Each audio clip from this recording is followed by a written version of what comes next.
actually, Father, and terribly rich. Well, he's a rear admiral. Anyway, the point is that I showed him into the drawing room, sat him down, and offered him a drink, and behaved as though absolutely nothing out of the ordinary had happened, and to my complete astonishment, so did he. He didn't say a word. The surrealists are right. Ordinary things are the most bizarre. That's because people no longer see what surrounds them. I want them to look again at objects that have become so familiar they're invisible. Like me, Mummy. And painting everything as tubes achieves this? Spaghetti is my favourite tube. Mine is the underground. And that's where Tubism belongs. Buried. Down among the dead men. I emphasize what an object is by painting what it is not. And what is Connie not? Ah, Connie is an English chicken bone. Will you walk with me before dinner?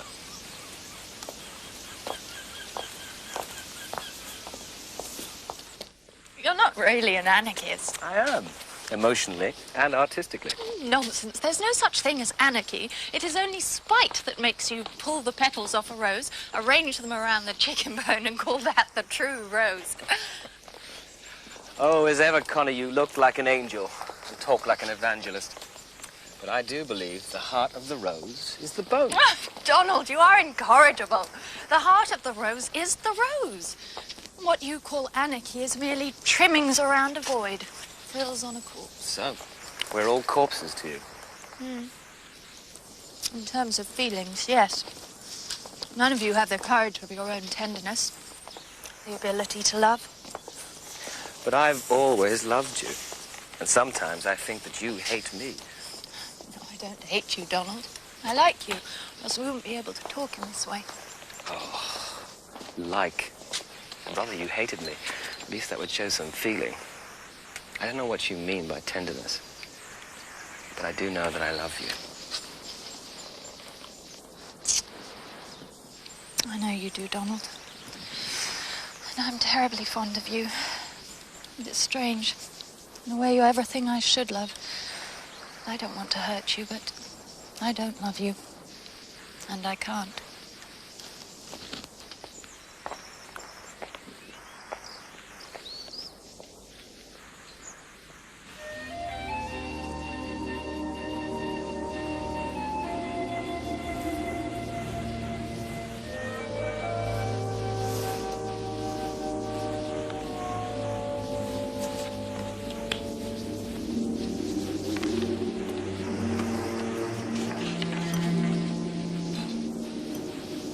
We are all agog about the return of Mellor's errant wife. Apparently, when he returned from the wood, he found the no longer fair lady naked in his bed. She actually broke one of the cottage windows and reinstalled herself into the marital home. Mellors was unable to evict this somewhat man-handled Venus. I know, Sir Clifford, and I think she's been saying that Bertha Mellors is nothing but trouble. I would have thought the common decency would have kept her quiet. Poor old Mellors had to beat a hasty retreat back to his mother's. Wretched man's like a dog with a tin can tied to its tail. Her spreading those vicious lies about entertaining Lady Chasserley in his cottage. Well, woman's mad. You don't suppose anybody believes her? No, Sir Clifford, they don't. But she has an evil tongue, that one. I know. I wanted to have her up in front of the magistrate. But she quickly disappeared, having a mortal fear of the police. Let's have another gin and barley water, Sir Clifford. You're right. As always, Mrs. Bolton. Ha!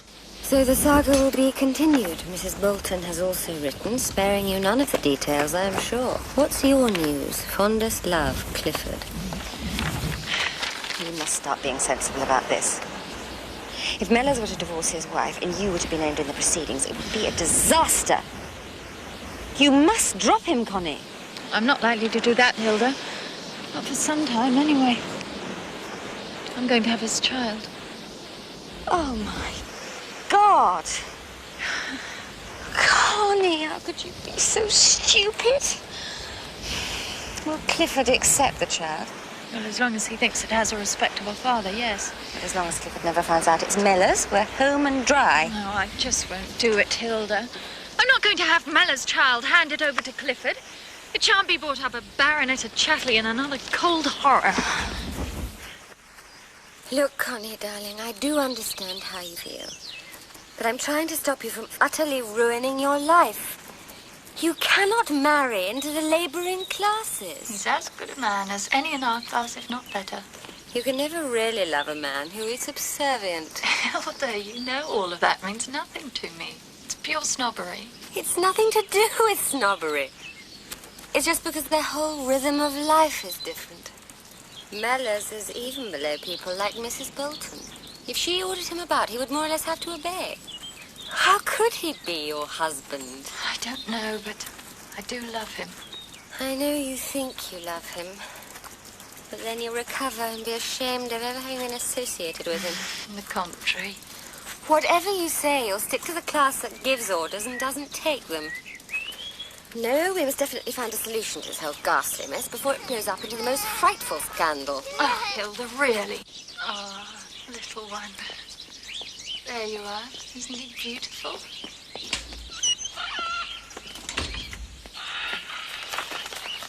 I think I found a way out. What do you mean, a way out? A father for the child. Oh, Hilda, what are you talking about? Donald. He adores you. I'm sure he'd stand in as a real father if need be. Yes, but he's not the real father. I know that, but he's